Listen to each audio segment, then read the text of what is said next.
was carrying her pregnancy for a year and a half. Her brothers-in-law took her to the king, accusing her of killing their brother. The king asked if she had a hand in the death of her husband, which she said she did not. The seer told the king she was lying and had to be banished.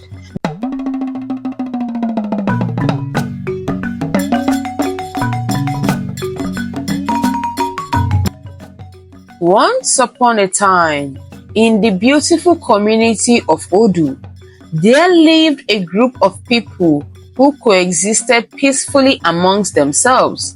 There was a woman named Urima.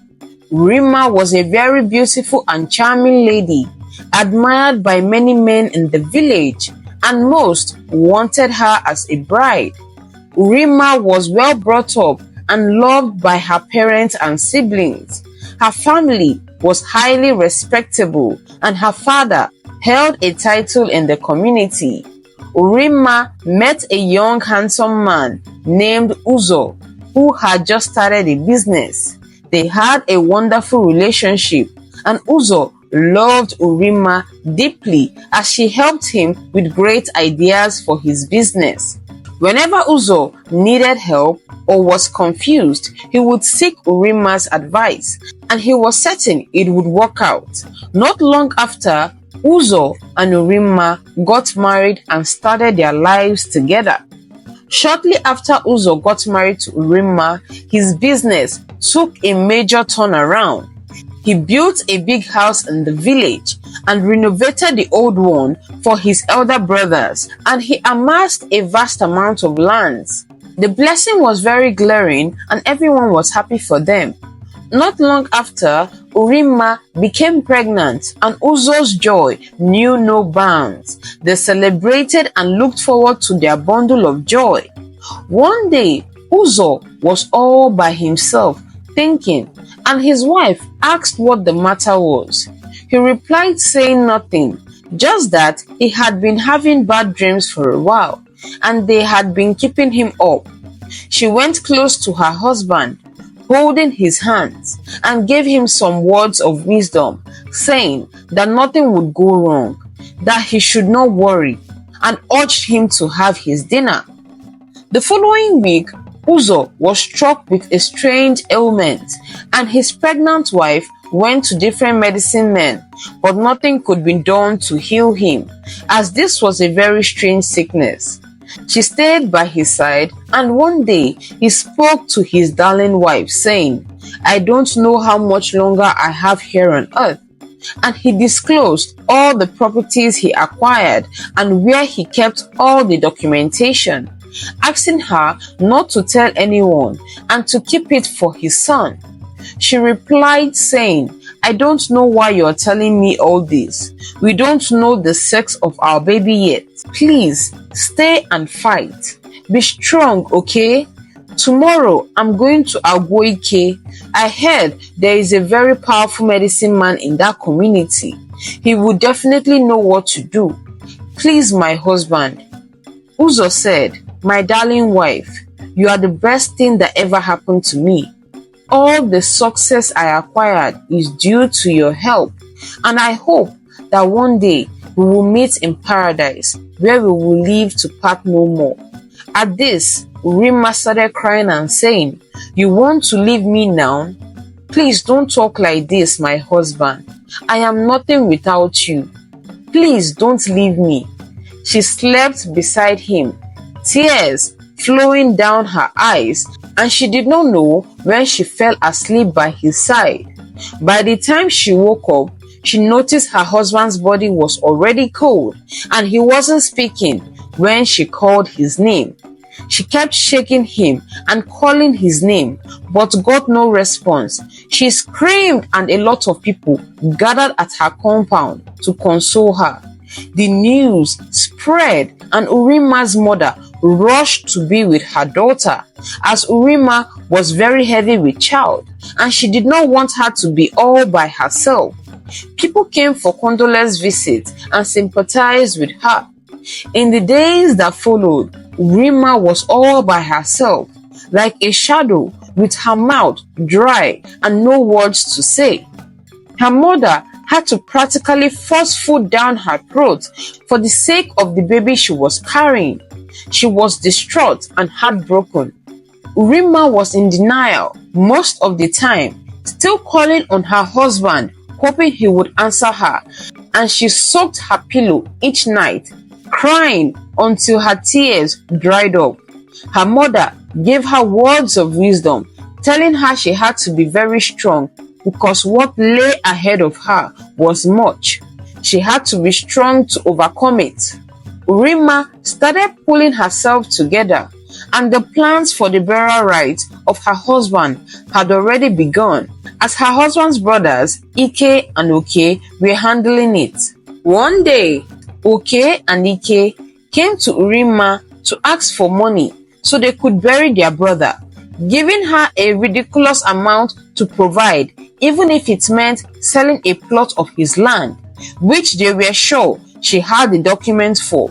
She replied saying she wasn't with any documents and didn't know the whereabouts, remembering her last husband's words not to disclose his properties to anyone.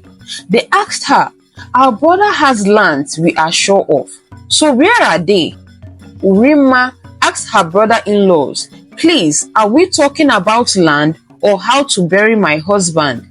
They retracted their statements and said, "Well, we have no money and we need to bury our brother."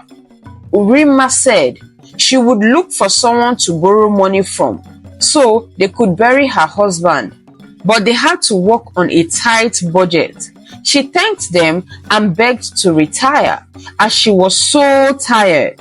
While she was alone, deep in thought, she fell into a trance. She saw her husband, who held her by the hand and told her where to get money for his burial.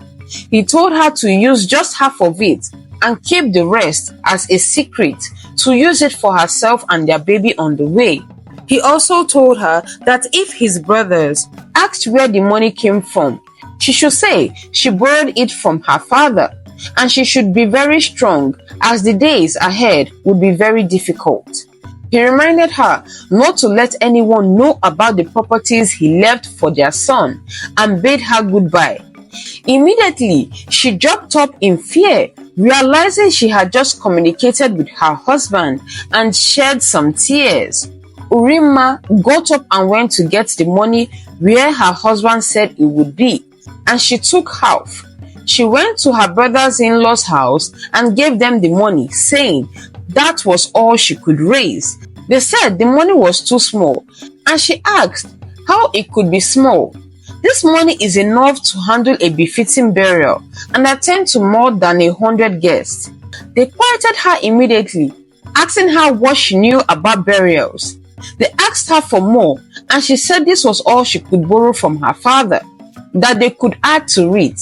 After all, isn't Uzo your brother? They looked at her with scorn. She got up and took her leave. The date of the burial was fixed and all preparations were made. Urima had to shave off her hair as a sign of a woman who just lost her husband, and the burial rites were performed. Urima had to stay indoors for 8 days, wearing only black, and as custom demanded, she was made to swear that she had no hand in the death of her husband. She went back home and prepared for the baby to come. Urima did not rest as her brother-in-laws made it a constant habit to visit her to inquire about their brother's properties, but she told them she did not know anything. They began to spread false rumors about her, saying she killed their brother and had taken his properties for herself. Urima's mother came and stayed with her so she wouldn't be alone, given that she was very close to her due date. Her due date passed, and it was normal because most first-time pregnancies last long. But the pregnancy was already getting to a year, and they were so worried. They had to visit a specialist. The specialist said that in no time she would have the child. Meanwhile, rumors started going around about Urima and her almost 1-year pregnancy, wondering whether what her brother-in-laws were saying was true after all. This continued until Urima was carrying her pregnancy for a year and a half. Her brothers-in-law took her to the king, accusing her of killing their brother. The king asked if she had a hand in the death of her husband, which she said she did not. The seer told the king she was lying and had to be banished. The king gave his declaration, banishing her from the community, never to speak to anyone again. Urima went on her knees before the king, begging him, "Please, I am innocent of what I am being accused of." But the king paid a deaf ear to what she had to say, as he had taken the opinion of the chief priest. She was given 24 hours to leave the village. Urima cried so much as she had nowhere to go and no one to turn to, given that her parents were from the same community, leaving her stranded. Urima went to her husband's grave at night and cried her eyes out, calling on him to fight for her and protect her and their unborn child. She got up after talking to him and telling him goodbye, took the other half of the money he had asked her to use to take care of herself and her unborn child, packed her bags and left very early to see her parents to tell them goodbye. Her mother told her to go to her grandparents' home, that she would be well looked after and she would come to visit her soon. They hugged her and she bade her parents and siblings goodbye. She arrived at her maternal home and her grandparents welcomed her wholeheartedly. Her grandmother said no one had told her that her condition was this bad and asked for some time to make her research and findings so they could find a cure for all these problems. They went from one place to another, yet nothing could be done. She was almost 2 years pregnant when her grandmother told her of a place they could go, where a man only attended to people once every 5 months. They found the date and got ready. A few days before she and her grandmother were to go, her mother came and informed her that her house had already been taken over by her brother-in-law and they had shared his properties. She told her mother that honestly, that was the least of her worries. Besides, my husband has more than 2 lands they know of. They should keep that one. When all this is over, I will claim what is mine. Urima's mother and grandmother took her to the medicine man, and instantly he saw her and said someone had cast a powerful spell on her and that she would carry this pregnancy forever until she died. They were all shocked. They inquired who did this, and he said in due time they would know. Once the man sees the child, he shall die. He said, I will give you some herbs to take, and you shall deliver. But be careful not to make a sound about it, or else they will kill you, as they are monitoring your moves. This child should be raised far away from his father's land until he turns 18 years of age. Then he can go back and exact his revenge on those who caused his father's death. He laughed hysterically, making cold shivers run down their spine. He gave her the medicine and asked her to take it, that she would deliver that night. Ensure you bear the pain quietly without making a sound, as all the doors and windows should be shut, especially if it's dark when the baby decides to come into this world. Be strong, because what lies ahead of you is much. He asked them to go. Before they got home, Urima was already in labor, and they did as instructed. They shut all doors and gave her a towel to hold her mouth from screaming as the pain was much. With the help of her mother and her grandmother, the baby came forth, a son, and she named him Onoche, meaning as one who has come in replacement or to fill a vacuum. She was so happy, and with smiles on her face, she professed blessing on her baby. Her mother said she will return, and Urima reminded her mother to ensure no one knew she had given birth, at least until they figure out who wanted her and her son dead and who killed her husband. The family kept the secret to themselves and raised the boy until he became a full-grown adult. Urimma and Onoche prepared and left for the Igwe's palace. After so many years, a lot of people couldn't recognize her. When she appeared before the king, she narrated her story to him, and he wondered who was responsible. He asked his guards to send for Ike and Uke, Urimma's brothers-in-law, and they were requested to follow the guards immediately. When they got to the palace, Uke saw Urimma and asked what she was doing there. When Ike noticed she wasn't pregnant and looked at the young man beside her, he asked who he was. She said he was Onoche, Uzo's son. Ike screamed and fell to the floor, saying he would confess. The king said, "Confess what?" Ike narrated that years ago, after his brother amassed wealth, he built a new house for himself and refurbished the old one. He thought his brother would build a new one for him, and remembered Uzo kept mentioning plots of land he had acquired but never revealed them to him, no matter how much he pressured him.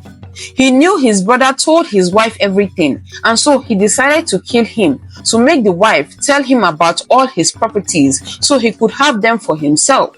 When she wasn't cooperating, he went to the extreme by meeting their chief priest to inflict a curse on her so people would believe she had a hand in her husband's death, thereby forcing her out of the community while he looked for the documents in their home. But since he moved into the house, he hadn't seen any trace of the document.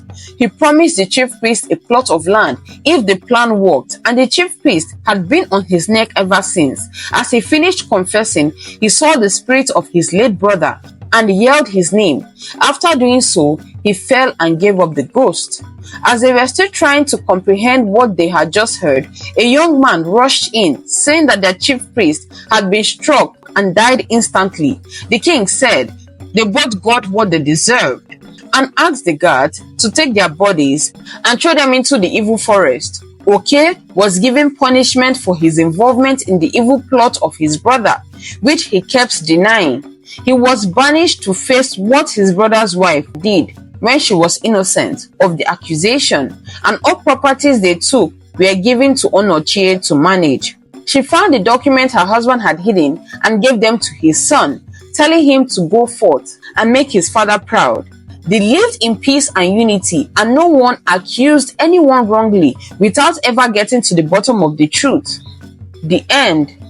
Lessons to be learned from this story are: never let envy and hatred drive you to do things you will regret. Do not spill blood over material things. They will remain after you die. Do not let greed overpower your sense of reasoning. Learn to be content and appreciate what you have. Know that you have no right to take the life of another human being. Thank you so much for watching till the end. Please click on the subscribe button to support us. Turn on the post notification to get notified when I upload a new story. Like, share, and comment your thoughts. Till then, bye.